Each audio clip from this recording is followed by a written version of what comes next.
Cyberabad commissionerate పరిధిలో betting apps promote చేస్తున్న 4 నిందితులను పోలీసులు అరెస్ట్ చేశారు. మొత్తం 7 ఇన్ఫ్లుయెన్స్ పై కేసులు నమోదు చేశారు. ఈ నెల 13న మియాపూర్ కు చెందిన ఓ స్టూడెంట్ ఇచ్చిన ఫిర్యాదు మేరకు కేసు నమోదు దర్యాప్తు చేశామని సైబర్ క్రైమ్ డీసీపీ సాయిశ్రీ తెలిపారు. 10 టెలిగ్రామ్ ఛానళ్ల ద్వారా బెట్టింగ్ యాప్స్ ప్రమోట్ చేస్తున్నట్లు ఆమె చెప్పారు. బెట్టింగ్ నిర్వహించిన బెట్టింగ్ యాప్స్ ను ప్రమోట్ చేసినా కఠిన చర్యలు తీసుకుంటామని హెచ్చరించారు.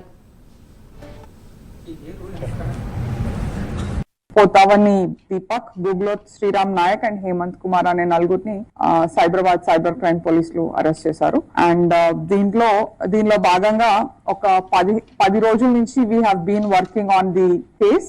Online betting, physical betting, whichever it is, betting is banned in Telangana by gaming act ద్వారా, అమెండ్మెంట్ ద్వారా మనకి బెట్టింగ్ అన్నది బ్యాన్ అయి ఉంది. సో ప్రజలు దయచేసి అప్రమత్తంగా ఉండాలి. ఇలాంటి ఫాల్స్ ట్రాప్స్ లను నమ్మకుండా కేర్ఫుల్ గా ఉండాలని విజ్ఞప్తి చేస్తున్నాము.